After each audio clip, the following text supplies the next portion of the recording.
What is up, Sauce Nation? It is your boy Hector Flores back with another Astros video. Before we start with this video, obviously we got some guys from the roundtable here. Why don't you guys go ahead and introduce yourselves? What's going on, man? It's a Toxic 10, man.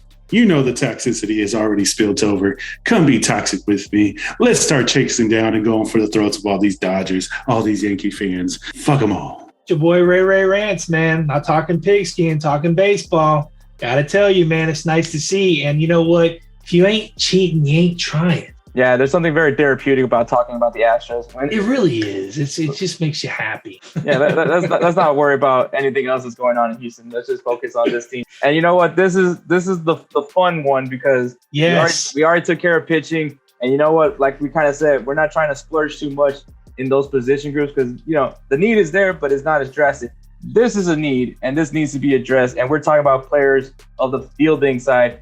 We'll go ahead and talk about that. Like I said, this is where we do feel that we do need to splurge.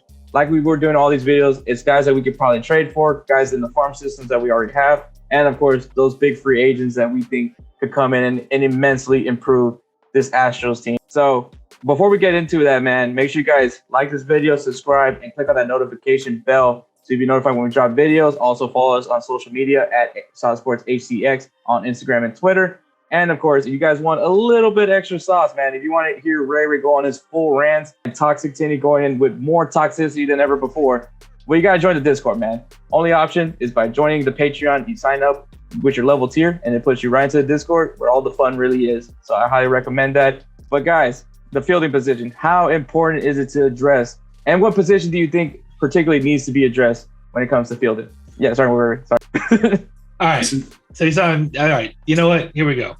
This is my favorite part. I love talking about this, especially with Hector, because we kind of have similar ideas, but we're sort of in a different direction. All right. Let's just be frank. To me, the infield position, you need to fill third or short.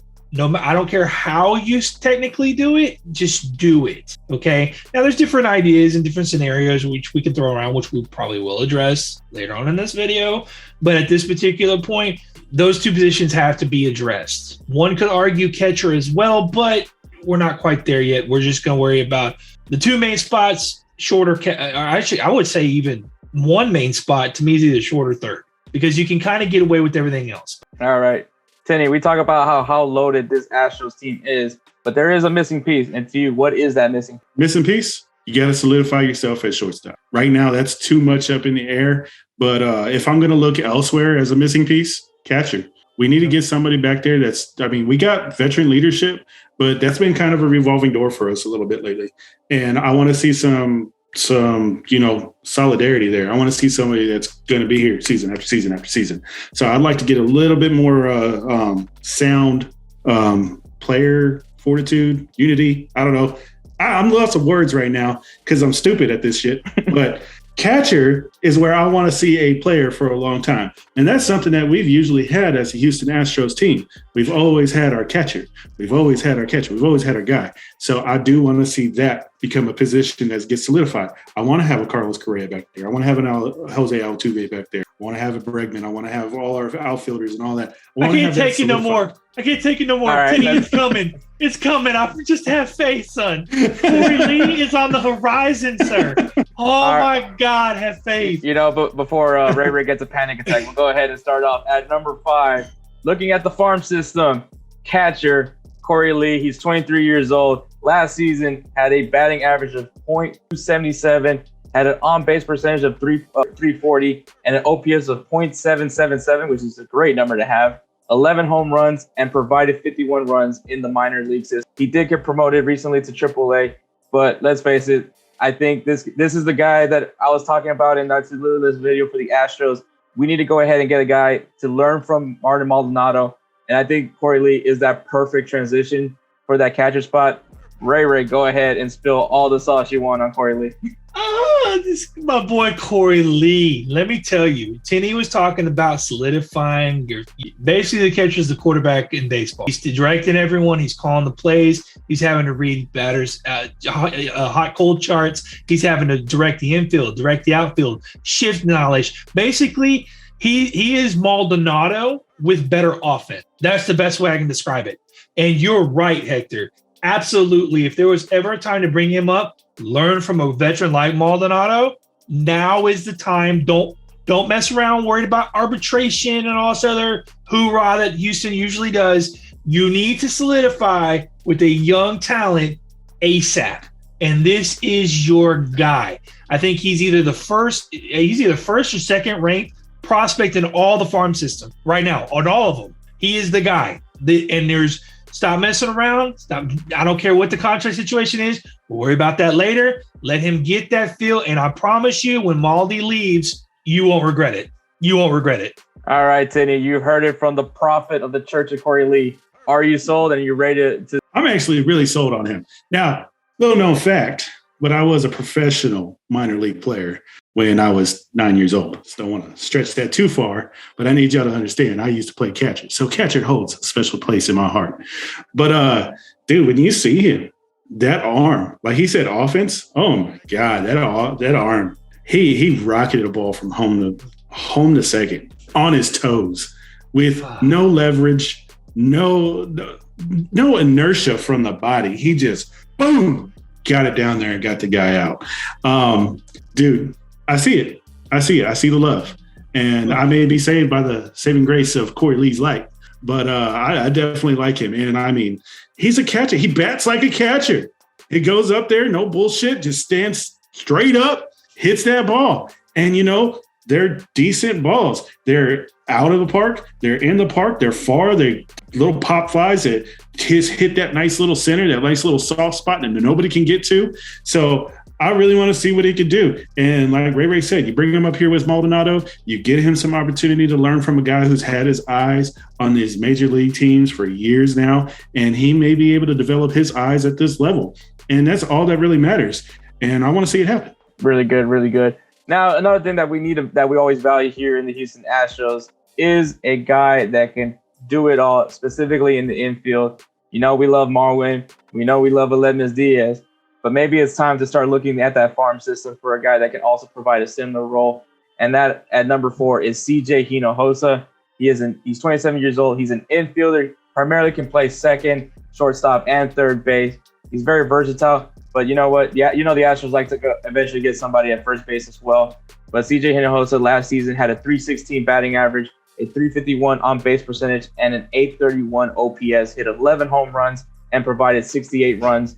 I think it's time to go ahead and see what CJ HINOJOSA can do at the next level. And we'll start things off with Tinny. What do you see of CJ HINOJOSA? Again, this is one of those guys that I did not get to see any film on. You just see a lot of the stats. You see a lot of the articles. You see a lot of the little news pieces on CJ. And I agree with you. I think all the numbers are pointing towards him coming and actually being a force. It's just the revolution of baseball. I mean, it's got to make its full circle. You're going to see these young guys go into the minor leagues and play together. And why not bring them up together, especially if they're earning the spot? So everything on paper is telling me this guy deserves a shot. He's 27. He's had opportunity to sit here and play this game for a long time, and he's had opportunity to develop himself. It's time to put him into the fire and see what he can do. Ray, is it time? Man, it depends. I think there's a lot of contributing factors at the next level that will make him, whether he's that fact. So what I mean by that is he's a utility guy. It's that simple. He's had over 2,000 career at bats in the minor leagues. He's a .282 career average guy. He plays, as far as I can tell, it's third, short, and second. I think he does play a little bit of outfield. He has before. I mean, he was drafted in 2015. He's 27. I mean, if we can't grab him, Marwin, or let's say someone goes down or whatever the case might be, he would probably be a nice option to bring up and just, at minimum, see what you got with him. Exactly. I think as far as a utility road, especially if you want to get somebody in a little bit more affordable end, I think CJ is definitely the way to go. But let's go ahead and start addressing the need that we mentioned earlier, and that's the shortstop position. And at number 3, we're going at that farm system again and looking at the guy that's killing it right now in the Dominican Republic, Jeremy PENA, 24 years old, has a .297 batting average, a .363 on-base percentage, and an OPS of .942. He hit 10 home runs and provided 25 runs. This is also him transitioning from AA over to AAA. So there's going to be a little period where they need to get adjusted. But a 297 average fine with his AA and AAA. So, I mean, apparently he definitely got his feel in really quickly. But Jeremy Pena, when you see him play, man, I have to say it, he reminds me of a lot about Carlos Correa. Ray, go ahead and tell him about Jeremy Pena. You took it. I agree with you 100%. I wasn't sold on him at first. I was one of those guys because I'm so Pedro Leon struck that I overlooked him drastically. Guys, go watch what he's doing in the Dominican League right now. Oh my God. He, not only that, but basically he's a man. Here's what I like more about him, even more so than what Hector said. He is taking the opportunity and trying to seize it, and he is doing it well. Hey, Correa's not here. I feel like I'm the best shortstop, and let me go ball out and prove it to him. And he is doing just that. The future of the Astros organization, as far as the infield goes, let's face it, Altuve ain't getting any younger, is going to probably be Pena and one other guy that we'll talk about later. But I have nothing bad to say about what Pena's game is, what his defense is, what his offense is, how he runs bases, his IQ. But I have nothing bad to say about him. And I looked, trust me, because I wasn't sold on him first. All right, Tinny, you saw the highlight that even MLB had to share. Jeremy Pena going Yabo in that Dominican League. What do you got to say about this man? Let me reference our first video of this series, starting pitchers. When I talked about Jonathan Bermudez and I sung his praises, I'm about to turn that shit up to 10. Because honestly, Jeremy Pena looks like the fucking truth. This guy is unfucking believable. And you want to talk about a mercenary, a stone cold killer? This guy walks up to the plate like he owns it, like he owns the pitcher on the mound, like he's staring out into the crowd and looking at that guy's girlfriend and says, "You're coming home with me tonight. It's not that man on the mound. It is me. I am here to take everything from him and I'm going to own his soul." So Jeremy Pena, he's got swagger, but he doesn't play with it. Like, he's not walking out there like he's the hottest thing in the world. He's walking out there to do his job. He's been there, he's done that, and he's going to continue to do it. That's what he approaches with it. Like I said, stone cold. And like you said, you don't want to move too fast, but you don't want to move too slow. So it's one of those things that, hey, the numbers are lining up, the plays lining up, get him the playtime. Bring him up. Don't wait the whole season until you're at your end and just bring him up to get a few runs in. No. You're going to need him. People are going to get fatigued. You're going to have to spell some guys. Why not bring him in? Why not bring him up here to do his thing? Very good point. All right, like we touched up on shortstop, but we'll go ahead and give you guys a other perspective, and that is going into our number 2. And this is the position as far as free agency that I say go full send. Go ahead and get a guy, spend the money for it, because I think everything else is pretty set. So go ahead and spend that money. And we're going to start at number 2 with third baseman Kris Bryant, 30 years old, a 265 batting average last season, a 353 on-base percentage, an 835 OPS, 25 home runs, and 86 runs provided from Kris Bryant. Now, you guys are wondering, why in the world are we talking about a third baseman? We have Alex Bregman. Well, if you guys haven't heard me say this plenty of times, Alex Bregman in college was one of the most dominant fielders in college baseball. He should have actually been the number 1 pick, but he wasn't, and that's our luck on that part. But he naturally plays shortstop. Yep. And, well, if you go ahead and get yourself a Kris Bryant at third base, that means you move Alex Bregman to shortstop, and that becomes a more scary-looking infield if you're to do that. So, Tinny, your thoughts on the possible of going after Kris Bryant? I mean, you get age, you get experience, you get a Swiss Army knife in Bryant. This guy can play multiple positions. This guy is he's a leadership piece. You bring him in here, you get him to play the position. Now, you can have him anywhere you want to, but like you said, start him off at third base, and then shifting Bregman inside. It actually is going to help your defense a lot. Bregman is fast. He's quick on his feet. He's got good side to side. He's got a good glove and he's got a good arm. You're not missing out on anything. You're actually filling those needs and keeping that defense whole. And I think that's the most positive thing that you can look at if you go after a guy like Bryant, because not only do you have the experience of Bregman up front, not only do you have Altuve, not only do you have Yuri, not only would you be getting that piece in Corey Lee at catcher position, you'll have him at third base. I don't see how this is a losing situation. I see nothing but win, win, win, and win. Ray, this is a guy that you've been speaking of for quite some time now. Tell people why the partnership of Kris Bryant and Alex Bregman being an ideal partnership. It's not just that their defense will be better. Kris Bryant himself has phenomenal range for third baseman. I could probably make an argument that Kris Bryant, if needed, could play shortstop. He hasn't, but I'm just saying his primary function is third. But he's got a cannon for an arm. He's got a hell of a glove.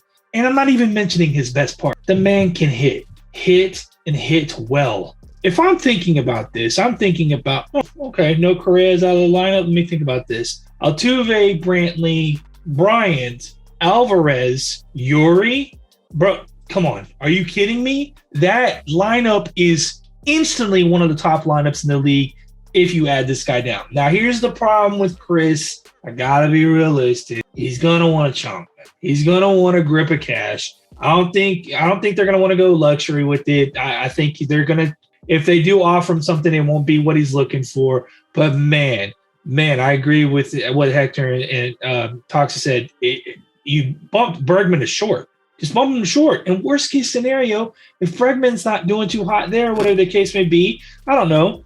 Something tells me he could probably play outfield. I know that sounds stupid, but hear me out. If you got Pena and you got Bregman and you got Bryant and you have Altuve and you have Yuri and you have Jordan, like, dude, your matchups, not only that, are going to be hard for other managers to deal with. If you have a right, left lineup all up and down your lineup, they can't just go, okay, we're going to throw a left-hander today. And then it moves all the lefties down to the end. That's not how that works. I don't know if you guys are aware of that. So, and I don't mean my guys. I mean you guys watching. Is what I'm saying is, so it's always beneficial to look at a right-left combo up and down, or a left-right combo, however you wish, as far as the players go when it comes to. Exactly. I think Kris Bryant can be one of those players if you want to go ahead and splurge out. But going into our number one, this is obviously what everybody wants to see. Anyone that's an Astros fan wants to see this. As much as we are excited at the thought of seeing Jeremy Pena, and that is bringing back Carlos Correa. Yes, he's a free agent, so you guys can't say that this doesn't count. 27 years old, shortstop, a 279 batting average, a 366 on-base percentage, and 50 OPS, 26 home runs, and 104 runs was provided by Sir Carlos Correa, giving him one of the best seasons he's had so far as a Houston Astros player. Also, the healthiest season he's had as an Astros player. And that's been a big factor as to why people are so hesitant on Carlos Correa. As a matter of fact, he's apparently had a back operation done, doesn't want to tell any other teams what exactly was done for it. And that's kind of the reason why he still hasn't yet to have been signed. That's why Corey Seager was signed. That's why even Javier Baez and Marcus Semien. That's what I'm thinking. Marcus Semien even got signed before Carlos Correa. And I think that's going to be an ongoing battle, especially now with the lockout. It's probably going to be a little bit longer before Carlos Correa ends up seeing any deals coming his way. But Ray, how crucial is it to bring back Carlos Correa to the Houston Astros? I mean, you have to bring him back, right? Here's how I look at it, right? To me, Correa over the years has grown into a Springer type role. What do you mean by that? What I mean is a leader in the clubhouse, a rah guy. Like Springer, if y'all ever watched Springer when he was here, everyone just kind of pulsated and kind of morphed to him, like a moth to a flame. Same thing with Bregman, but for whatever reason, Bregman kind of fell off. I can argue that was injury, but hey, it is what it is. But Carlos stepped into that role nice. All right, take all the other things out Hector's already talked about. I mean, and as a point, him and Jose Altuve are very familiar. It is crucial for your shortstop and second baseman to be on the same page on so many levels I can't even describe it. Not just double plays, okay, guys? I'm talking there's more inside game than you know when it comes to those positions. And the fact that they know each other rather well because they grew up basically in the same system beside each other, you can't buy that anywhere else, to be honest with you. All right, Tin Man, tell them why you want to keep Carlos Correa here in Houston. It's Carlos Correa.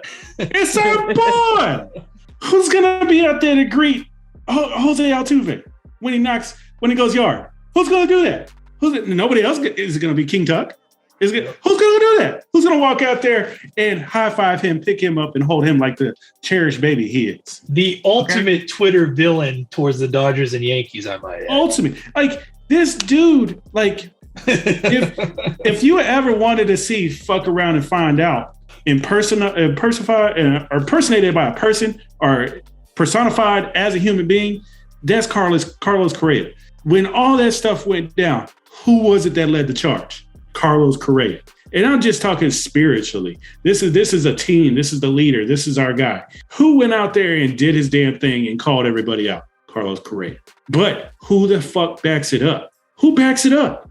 Carlos Correa. Carlos Correa goes out there and does the damn deal. He runs his mouth and he runs that bat and he runs them bases. Catches the ball. He throws the ball. He does it all. Without a doubt, he is going down as one of the greatest Houston Astros to ever be. Because not only was he about the team, he wasn't just about the city. He came out here and gave us stuff. And he gave us his heart. He gave us his soul. Why do you not want to re-sign him? Yeah, I would be hard-pressed to find an Astros fan that don't want him. Yep. I think it's Korea time. Let's be real. There you go. Mm-hmm. But we'll go ahead and throw some honorable mentions out there. Ray, what's an honorable mention you want to throw out? I'm going last. Okay, we'll have Ray go last. Tinny?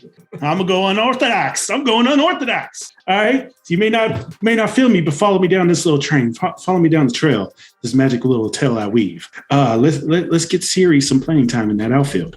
And I mean, I think it's about time we start to bring Jordan into the infield, start working him somewhere, start developing him, because this little seed was planted in my head by you, Hector, that maybe we need to think about, one day when Yuri gets a little too old, it's a little too up there in years, gets a little too slow, yada, yada, what might be, you might want to be ready to move Jordan inside. So let's see that. We got the pieces on the team. Let's just move them around. Let's get that playing time. I think we all love Siri. I love Siri. I was there at his first game, not his first starting game, but the first game he saw action. So let's see what happens. Very good point.